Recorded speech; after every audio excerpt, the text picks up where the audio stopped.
Olá, irmãos, graça e paz. Seja bem-vindo a mais uma aula da nossa Escola Bíblica Dominical Online.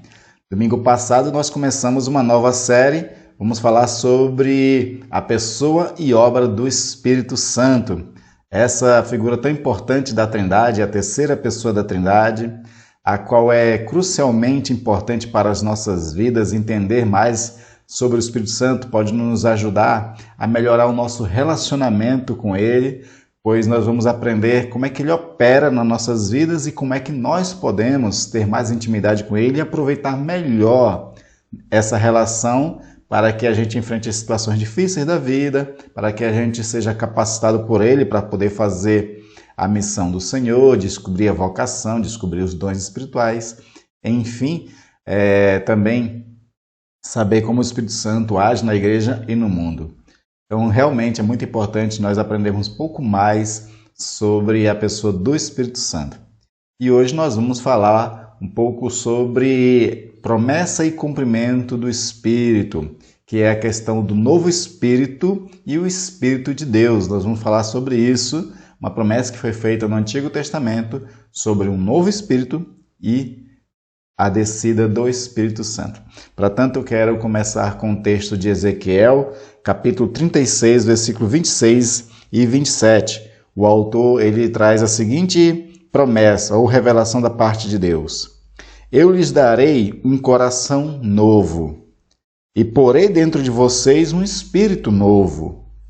Tirarei de vocês o coração de pedra e lhes darei um coração de carne. Porei dentro de vocês o meu espírito e farei com que andem nos meus estatutos, guardem e observem os meus juízos.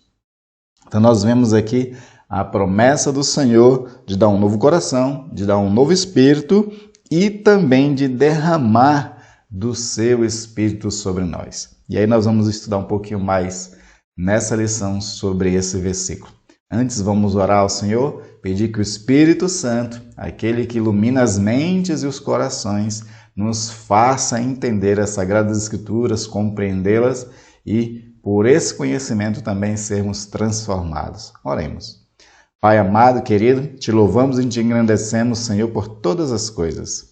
Obrigado, Pai, pela semana que tivemos. Obrigado por essa oportunidade que temos agora, Senhor, também, de estudarmos a Tua Palavra, de abrirmos a Bíblia. E nessa oportunidade nós queremos, ó Deus, ao ler o texto, compreendê-los. Que o Espírito nos auxilie nessa hora, a mim e aos irmãos que também nas suas casas também estão abrindo a Bíblia, também estão participando, ó Pai. Que haja entendimento e esse entendimento transforme o nosso interior, Pai. É em nome de Jesus que nós pedimos essa luz do Espírito Santo para a nossa compreensão do estudo e em nome de Jesus te louvamos e agradecemos já. Amém. Amém. Então o texto que nós lemos aqui, ele é um texto de promessas. Nós sabemos que o Antigo Testamento, boa parte dele são textos de promessas. Deus prometeu muitas coisas e vem cumprindo ao longo da história. E o Novo Testamento é a revelação de muitas dessas promessas sendo cumpridas. Por exemplo, nós temos no Antigo Testamento muitas promessas a respeito do Messias. E o Novo Testamento é a revelação desse Messias, Jesus cumprindo aquelas profecias e assim consumando também outra promessa que é a da redenção.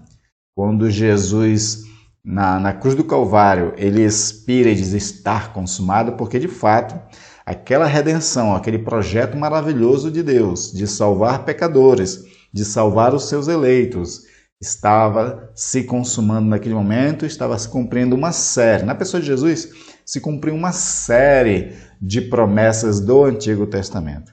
E no Antigo Testamento também tem essa promessa maravilhosa, onde Deus está falando aqui sobre a nossa transformação, sobre a nossa regeneração e sobre Ele enviar o seu Espírito para que nós venha habitar, para que Ele venha fazer uma diferença no mundo, venha transformar vidas, venha capacitar as pessoas para servir mais a Igreja do Senhor. Então, de fato, essa é uma promessa E nós vamos ver o cumprimento dela também já no Novo Testamento, mas que se estende até a vinda de Jesus Cristo. É interessante também nós observarmos como é que atuava o Espírito Santo na Antiga Aliança e na Nova Aliança. Na Antiga Aliança, por exemplo, nós temos muito o trabalhar do Espírito Santo de fora, principalmente das pessoas. Por exemplo, você tem um texto de Sansão que o texto diz ali que o Espírito de Deus se apoderou de Sansão de tal forma que ele tinha aquela força extraordinária para poder assim lutar contra os inimigos. Então essa ação era sempre de fora, raramente era de dentro. E era ações do Espírito Santo de forma esporádica, era aquela ação muito específica. Quando nós chegamos no Novo Testamento, já começa a ter uma certa diferença. Agora o Espírito Santo ele vai habitar dentro do crente, ele vai fazer morada, ele vai começar a agir no mundo.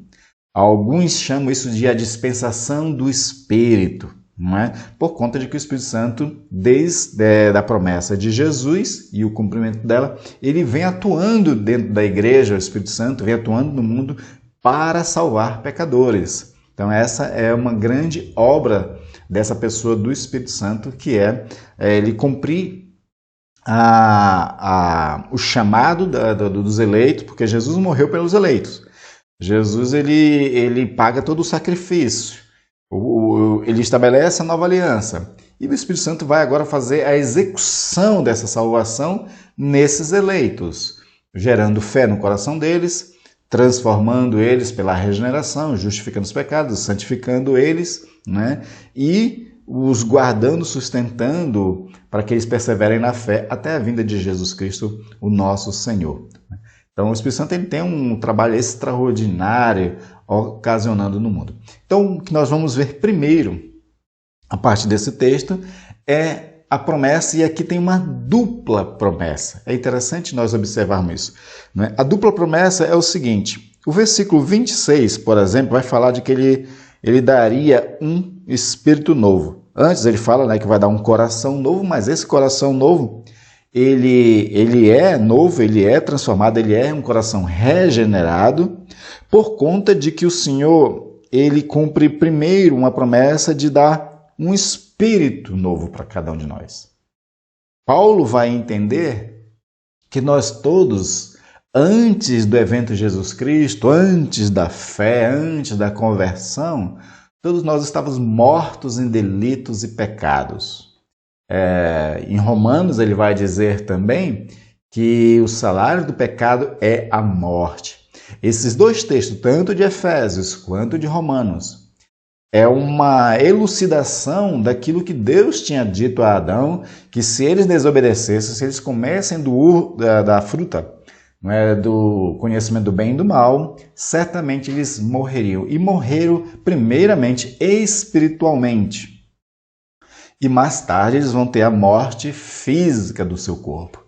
Então o ser humano é esse ser em estado de morte, ele está morto em delitos e em pecados. Jesus vai dizer, por exemplo, lá a Nicodemos, em João capítulo 3, versículo 6, que é necessário um novo nascimento. É necessário nascer do Espírito. É nesse novo nascimento que ele recebe um espírito novo, o ser humano. E aí Jesus vai dizer a Nicodemos, entre aqueles textos maravilhosos ali daquela conversa, né, entre Jesus e Nicodemos, dizendo o seguinte: o que é nascido da carne é carne, o que é nascido do Espírito é Espírito. Então ele fala desse nascimento da carne, que todos nós nascemos, né? Nós nascemos dos nossos pais na carne. Jesus nasceu na carne, por exemplo, de Maria, então ele era um ser humano totalmente. Mas como ele foi uma concepção espiritual, ele era totalmente também Deus e Espírito. E aí, para que isso acontecesse também em nossas vidas, de nós tornarmos seres espirituais, era necessário que o Espírito proporcionasse um novo nascimento em nós, que, segundo essas palavras de Ezequiel, é Deus nos dando o Espírito a partir do Espírito dele. Que é isso que Jesus está dizendo lá em João 3:6, quando ele diz assim, o que é nascido do Espírito, o primeiro Espírito é o Espírito Santo, tá? Com um E maiúsculo. Aí ele fala de um outro Espírito, é Espírito, né? O que é nascido do Espírito Santo é Espírito, ou seja, é o Espírito que ele está nos dando. Por isso que é o novo nascimento, aquilo que nós chamamos também de regeneração. Porque quando a gente recebe esse novo Espírito dado por Deus, ele está dando-nos um novo coração. Um novo coração para quê? No final do versículo 27 fala de que é para que nós venhamos a andar nos seus estatutos e guardando os seus mandamentos, porque ele daria, não é? Como ele está dizendo aqui, ó, tiraria de vocês o coração de pedra e lhes daria um coração de carne, né? Para que vocês andem nos meus estatutos e guardem e observem os meus juízos. Então, a ideia desse novo Espírito é para que o nosso coração ele também seja renovado e possamos obedecer à vontade de Deus. Paulo fala em Romanos, capítulo 8, nos versículos 3, 4, ele vai dizer mais ou menos ali que nós não estamos debaixo da lei de Deus, não estamos sujeitos à lei de Deus, nem conseguimos estar. Por que a gente não consegue estar debaixo da lei de Deus, não consegue obedecer à lei de Deus? Porque a carne é fraca, ele vai dizer, pela enfermidade da carne, que é outra expressão que ele usa lá em Romanos 8. Né? Então essa enfermidade da carne, essa fraqueza da carne não consegue agradar a Deus, não consegue obedecer os mandamentos de Deus. E aí o Espírito, ele faz essa transformação em nós, nos dando esse novo Espírito. Sobre essa questão de um novo Espírito também, Paulo fala lá em Efésios 4, de que nós temos que nos despir do velho homem e se revestir desse novo homem criado em Cristo Jesus. Nós recebemos esse novo Espírito pelo Espírito Santo que nos dá. Isso foi através da pessoa de Jesus Cristo, quando ele morre e ressuscita dentre os mortos. A lógica, e eu já ensinei isso em lições anteriores, é o seguinte. Romanos capítulo 6 fala de uma concepção espiritual. Ele diz assim, que nós fomos sepultados com Cristo na semelhança da sua morte, e isso espiritualmente falando, porque nós nem estávamos vivos, né, quando Jesus morreu na cruz do Calvário, uns 2000 anos atrás. Mas espiritualmente ele está dizendo o seguinte, de que nós estávamos em Cristo e na morte de Jesus nós morremos com ele, para que o corpo do pecado fosse desfeito. Mas assim como foi na semelhança da morte, Paulo também está dizendo em Romanos 6, de que quando Jesus ressuscitou dentre os mortos, nós também ressuscitamos com Cristo dentre os mortos para a novidade de vida. Então, Paulo vai dizer que é o Espírito Espírito Santo que ressuscita Jesus Cristo dentre os mortos. Quando ele ressuscita Jesus Cristo dentre os mortos, ele está também ressuscitando todos nós, ou uma linguagem melhor, ele está dando vida ao Espírito que estava morto por conta dos pecados. Se no pecado de Adão, o Espírito dos homens morreram, na ressurreição de Jesus, ele está dando esse novo Espírito, ou ressuscitando esse Espírito morto, para que nós agora sejamos novidade de vida. É essa que é a expressão que Paulo está usando ali, né, para falar também disso aqui, de que Ezequiel, né, que Deus está prometendo através de Ezequiel, que é esse Espírito novo que nos é dado. Para quê? Para que obedeçamos à vontade de Deus. Por isso que Paulo, em Romanos ainda, ele fala no capítulo 2 que o verdadeiro judeu não é o judeu nascido na pátria israelita. Ele vai dizer que o verdadeiro judeu é aquele que tem uma circuncisão do coração, em que as letras da lei foi escrita no coração, que é essa nova circuncisão. Essa nova circuncisão, que é a operação do Espírito no coração da gente, que é esse renovar, tirar esse coração duro, esse coração difícil de obedecer a Deus, para um coração de carne, um coração que obedeça ao Senhor, né? Isso nos torna um verdadeiro israelita, um verdadeiro povo de Deus, agora para obedecer a Deus de coração. Por isso que na nova aliança em Cristo Jesus, Jesus não está tão preocupado em que nós venhamos a obedecer à lei e à vontade de Deus, né, os mandamentos do Senhor, de uma forma imposta, como era na Antiga Aliança. Na Antiga Aliança existia a lei escrita, eles eram obrigados a obedecê-las. A desobediência daquelas leis tinha as consequências para eles reais, no tempo deles mesmos, atuadas e autuadas pelos sacerdotes. Então, certos pecados eram dignos de morte, outras de apedrejamento, outras de isolamento da sociedade. Então, existia diversas, e o próprio Deus também trouxe muitas penalidades pela desobediência daquela lei. Então, era imposta, eles eram obrigados a obedecer àquela lei. Na nova aliança, através dessa operação do Espírito Santo, nos dando um novo espírito, renovando o nosso coração, onde a lei do Senhor agora é colocada no coração, nós temos que obedecer de forma espontânea, porque esse novo espírito que revela de fato que somos de Deus, revela que houve essa conversão de verdade, ele tem um agir segundo o próprio Espírito de Deus. Ele está conectado ao Espírito de Deus. E aí ele tem prazer nas coisas de Deus. Paulo fala isso no finalzinho de Romanos capítulo 7. Lá no capítulo 7 você vê aquela luta interior de Paulo que diz assim, quando eu quero fazer o bem, eu encontro uma outra força, um mal que habita em mim, eu não consigo fazer o que quero, né? O bem que eu quero, eu não consigo realizar.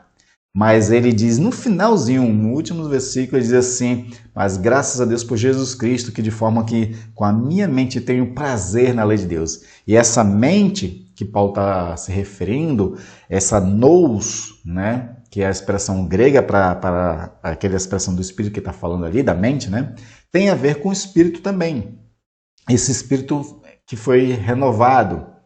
Então ele tem prazer. E aqueles que andam em espírito não cumprem, não satisfaz a obra da carne, como Paulo fala em Gálatas, capítulo 5, versículo 22 e 23. Né? Qual é a atitude? Qual é o comportamento desse nascido de novo, desse que tem prazer na lei de Deus? É andar em amor, em alegria, em paz, em longanimidade, em paciência, mansidão, domínio próprio, bondade, enfim, tem aquelas nove características dos frutos do Espírito, né? Como ali um espelho de como é que se anda essa pessoa que foi renovada pelo Espírito, que recebeu esse novo Espírito, que teve o coração circuncindado, transformado de pedra, de dura cerviz, para um coração de carne que agora, de bom grado, obedece à lei do Senhor. Mesmo porque a lei do Senhor, a partir da pessoa de Jesus Cristo, como ele mesmo diz lá em Mateus 11, né, no finalzinho do capítulo, porque eu sou mãe humilde de coração, porque o meu fardo é leve, é suave. Então, de fato, é isso que o Espírito Santo faz. É por isso que nós trabalhamos muito essa questão assim, daquilo que Jesus fala sobre que a árvore se conhece pelos frutos. Os que foram nascidos de novo, a tendência dele é agir conforme o Espírito de Deus. Porque, apesar de que existe uma distinção entre o nosso Espírito e o Espírito de Deus, mas eles estão intrinsecamente interligados. O Espírito de Deus ele age a partir do nosso Espírito. Então, quando nós estamos nessa ligação simbiótica com o Espírito Santo, nós, de fato, somos movidos pelo Espírito, fazemos aquilo que é da vontade do Espírito. Por isso que Jesus diz também a Nicodemos sobre isso, né? O vento sopra onde quer, não se sabe para onde... A gente ouve a sua voz, a gente não sabe para onde vem nem para onde vai. Assim é todo aquele que é nascido do Espírito. Exatamente porque nessa simbiose, nessa conexão que nós temos com o Espírito, nós somos conduzidos para fazer as coisas que glorificam, que exaltam a Deus, que agradam a Deus. Então é muito importante nós mantermos essa conexão. Né? E aí, essa obra do Espírito que ele faz em nós, ela começou, né, vamos falar aqui do cumprimento, né, dessa promessa, porque na promessa aqui está dizendo, né, porei dentro de vocês o meu Espírito. Essa promessa vai se cumprir a partir de Jesus Cristo, Jesus Cristo, ele faz essa promessa, olha, se eu não for, o Espírito Santo não virá a vocês. Então é necessário que eu for para que o Espírito Santo venha. E de fato isso vai acontecer em Atos dos Apóstolos capítulo 2. A partir ali do versículo 4, nós observamos ali um cumprimento do derramar do Espírito Santo, que também tinha sido uma outra promessa feita pelo profeta Joel. E ali, aqueles 120 pessoas, discípulos de Jesus, que estavam orando no cenáculo, todos eles recebem nesse Espírito Santo, a tal ponto que habita neles agora o Espírito, opera através dele, e assim inicia esse projeto de igreja para que a missão de Deus acontecesse no mundo. Então a promessa acontece ali. E aí, então, é nesse momento do cumprimento dessa promessa que nós podemos contar com o Espírito Santo agindo completamente no mundo, na igreja e principalmente em nós, dentro de nós e através de nós. Veja, por exemplo, um desejo que tinha salmista, que deve ser o nosso desejo e que nós temos total, agora, digamos assim, facilidade para que se cumpra em nós por conta de que o Espírito já veio. Então, lá em Salmo 51, versículo 10 e 11, lembra-se que o Salmo 51 é aquele salmo que Davi ele está profundamente amargurado por conta de um pecado que ele cometeu. Provavelmente, essa oração do Salmo 51 tem a ver depois, né, que ele cai em si do pecado que ele cometeu de adultério com Batseba, da morte de Urias. Eu não estou afirmando, mas possivelmente alguns estudiosos acham que é possível que esse salmo reflita aquele momento em que Davi ele cai em si e se arrepende profundamente. Aí, no salmo ele vai dizer que ele está não só amargurado, mas ele está desfalecendo por conta do sentimento de culpa, né? E aí no versículo 10 e 11 ele diz o seguinte, ó: cria em mim, ó Deus, um coração puro e renova dentro de mim um espírito inabalável. Então ele está pedindo esse coração puro, que é um coração perdoado, e ele pede agora um espírito inabalável. Para quê? Para que agora ele não mais caia em pecado. Aí ele continua dizendo, não me lances fora da tua presença, nem me retires o teu Santo Espírito. Então ele está pedindo aqui que além de ele ser renovado, além de que o Espírito dele se torne agora mais firme no Senhor, de que Deus também não tire o Espírito dele. E ele recebeu o Espírito pela unção de rei que ele era. Né? Existia 3 tipos de unção no Antigo Testamento, que era a unção para sacerdócio, unção para profeta e unção para regência, para ser rei. Né? E o entendimento que se tem é que quando esses homens eram ungidos por Deus, eles recebiam do Espírito de Deus. E aqui o Davi está pedindo, não retires o teu Espírito. Nós podemos muito mais agora contar com essas coisas que Davi está pedindo, porque o Espírito já veio. Então, o coração renovado é quando nós fomos perdoados pelo sangue derramado de Jesus Cristo, né? E aí o Espírito Santo ele renova o nosso coração. Ele nos dá um novo espírito, o homem interior, essa nova natureza criada em Cristo Jesus para boas obras, para que assim nosso espírito fique inabalável. E nós podemos contar com a morada do Espírito Santo. O nosso corpo é morada do Espírito Santo. O nosso espírito, principalmente, né, é morada do Espírito de Deus. E aí, por isso que Paulo fala de que a gente tem que fugir de certas práticas para que a gente não macule o Espírito de Deus, para que a gente não macule, né, o templo do Espírito, a habitação do Espírito, para que a gente não torne impuro e venha fazer qualquer coisa que entristeça o Espírito Santo de Deus, como nós falamos na lição anterior. Como o Espírito é uma pessoa, então ele se entristece. E aí Paulo fala aos Efésios, não entristeçais o Espírito de Deus que habita em vós. Né? Então ele coloca isso. Então nós falamos bastante até agora dessa atuação do Espírito Santo sobre nós nessa regeneração. Mas nós temos que ter outro entendimento também de que com o Espírito Santo que agora já foi derramado por Jesus Cristo, já está aqui, nós podemos contar com ele também na sua plenitude, né? A plenitude do Espírito para que a gente seja totalmente cheio. Porque nem sempre quando nós nos convertemos, a gente fica totalmente pleno do Espírito Santo. não é às vezes uma coisa automática. A gente recebe do Espírito Santo, como a promessa está colocando aqui, o Espírito Santo ele vem e habita em nós. Só que ele pode estar de forma plena em nós também. Porque o primeiro derramado do Espírito Santo sobre nossas vidas, ele vem com uma forma de selo. Como nós estudamos na lição anterior, o Espírito Santo ele é o selo da promessa da eleição. Quando nós nos convertemos, recebemos do Espírito, para que isso seja como uma espécie de carimbo da parte de Deus, dizendo, olha, o meu Espírito está em vocês e vocês são meus. E nada os tirará da minha mão, como Jesus diz lá em João capítulo 10. Né? Então, de fato, e aí nós precisamos, então, ter um tipo de ação, um exercício de espiritualidade, uma vida de piedade, para que nós possamos ser cheios do Espírito e viver de uma forma mais plena. John Stott, que foi um grande estudioso bíblico, um biblista, né? E grande pregador também, escreveu maravilhosos livros, ele tem um livrinho pequeno que vale a pena.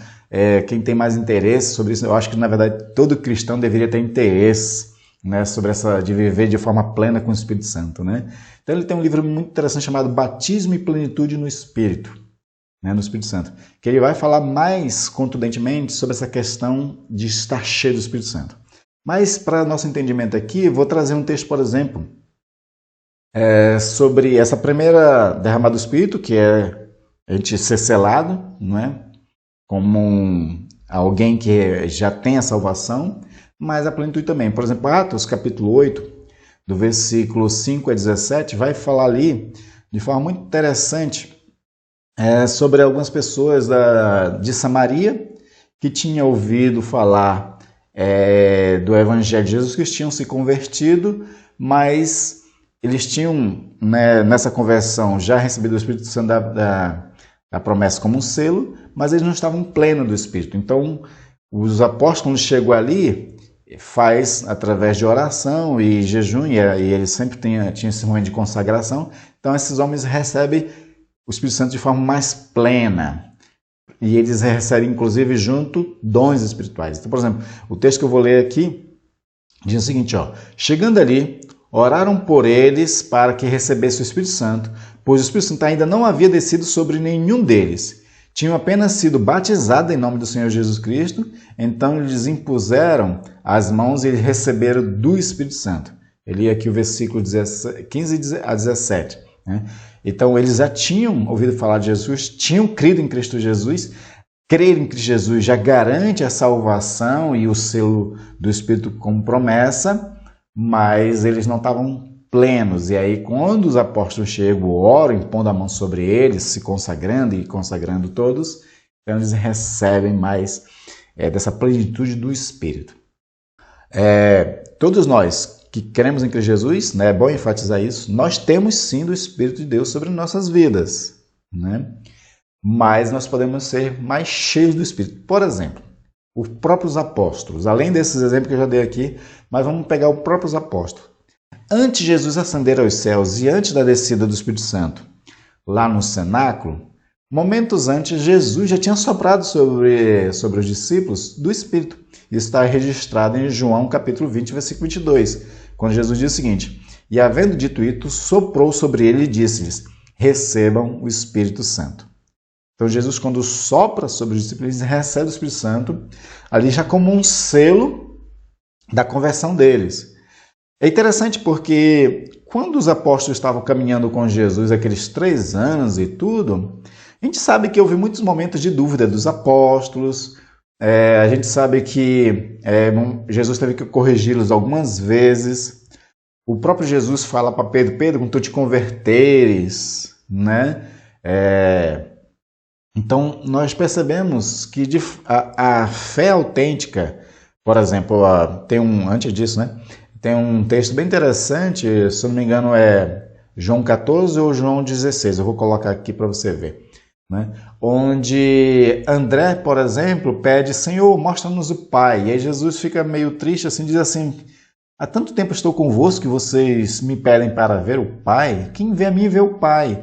Então tudo isso mostra que não existia ainda aquela fé total dos apóstolos na pessoa de Jesus Cristo como o Salvador. como um Messias, aquela fé que salva, sabe? Eles não tinham totalmente isso. Mas depois da ressurreição, isso já torna-se uma realidade. Aí por isso o Senhor sopra o Espírito sobre eles. Só que eles não estavam plenos do Espírito. Eles não estavam totalmente capacitados ainda para fazer a missão. Tanto que, quando Jesus está para ascender aos céus, em Atos capítulo 1, né, eles perguntam, Senhor Jesus, quando é que tu vai restaurar o templo, né, e o reino a Israel, aquela coisa toda, né? Aí Jesus diz assim, não cabe a vocês saber sobre os tempos, as estações que Deus determinou pela sua própria vontade, mas vós ficar em Jerusalém até que do alto sejais revestidos de poder. Ou seja, eles já tinham recebido do Espírito pelo sopro de Jesus, em João 20, versículo 22, mas em Atos 1, Jesus diz assim, vocês têm que agora buscar o poder de Deus. Fiquem em oração, se consagrem. E aí, quando eles fazem isso, quando eles estão lá no cenáculo, se consagrando, orando, jejuando e fazendo tudo, né, buscando o poder do alto, aí que vem a plenitude do Espírito. Por exemplo, Atos 2,4 diz isso, ó, todos ficaram cheios. Né? Os cheios aqui é a ideia de pleroma, né? De plenitude.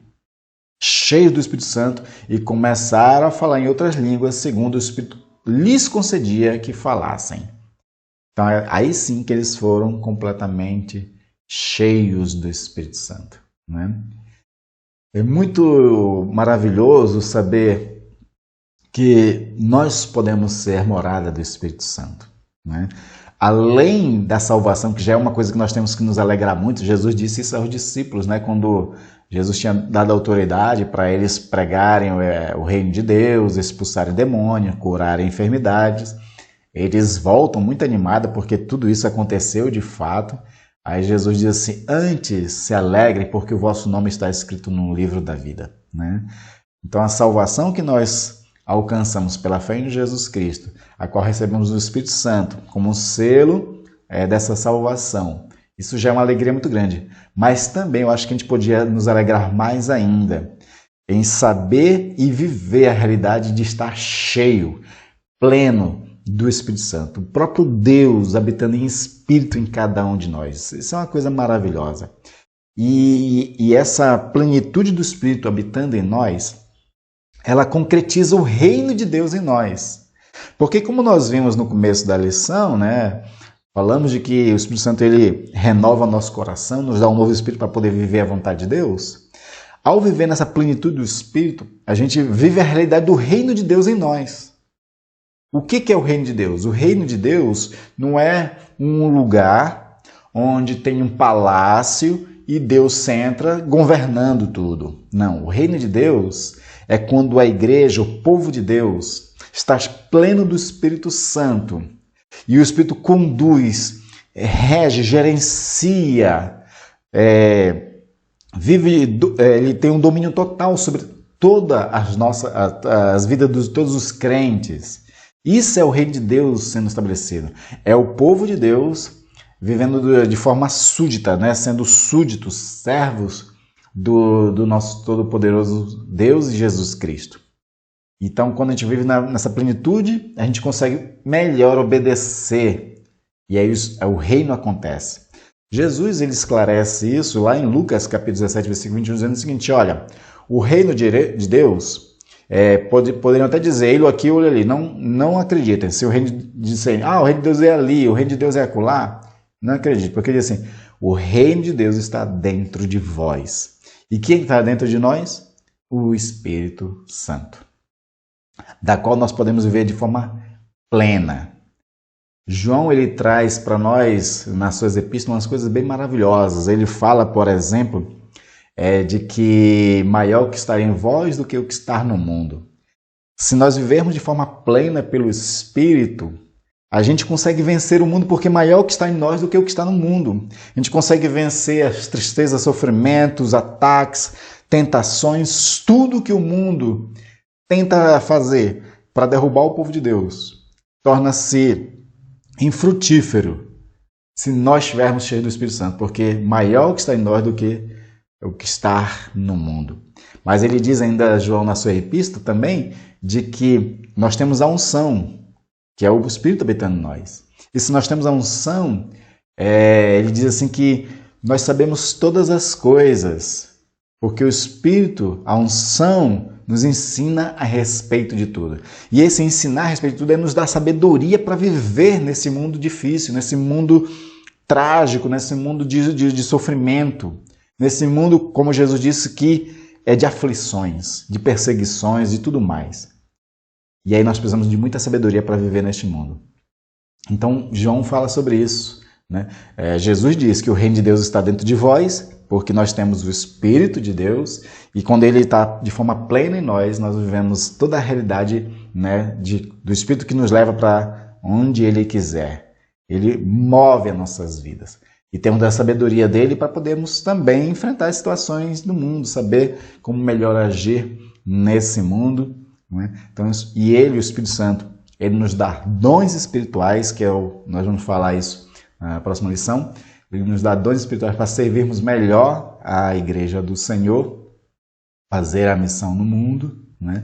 O Espírito Santo, ele está em nós e pode ser cada vez mais pleno. E como é que o Espírito Santo pode estar pleno em cada um de nós? É nós buscando ele.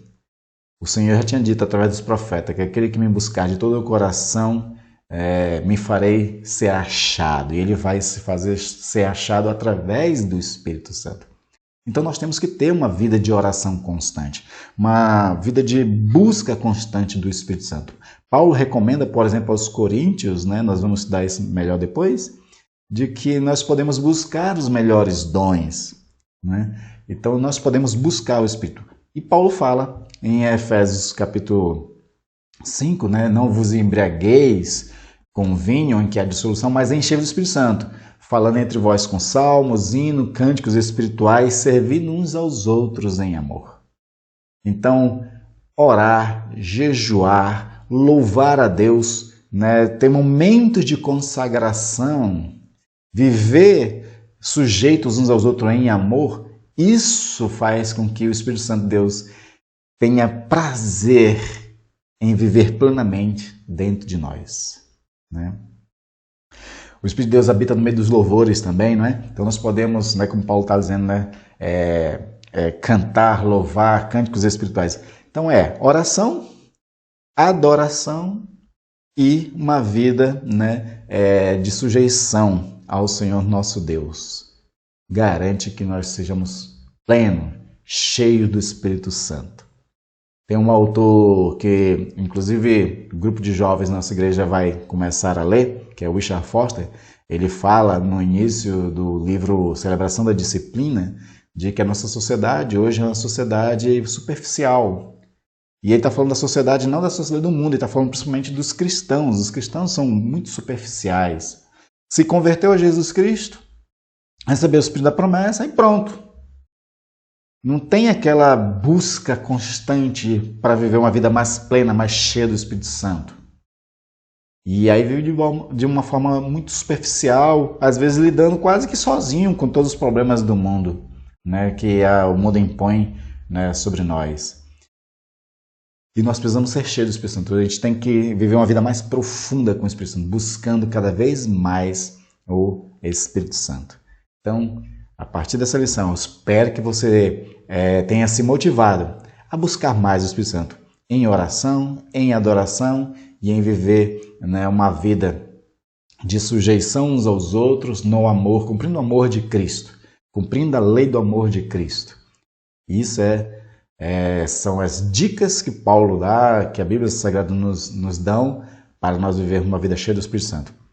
Atos dos Apóstolos, você vê muito isso. Paulo, os outros apóstolos, se consagrando com orações e jejuns. Aí eles ficavam cheios do Espírito Santo e eles iam fazer a missão, fazer a obra do Senhor. E eles podiam suportar todo tipo de sofrimento que vinha sobre eles, porque o Espírito de Deus era a força deles. Amém, queridos? Que Deus abençoe e que você se motive a buscar cada vez mais o Espírito Santo. Até a próxima aula.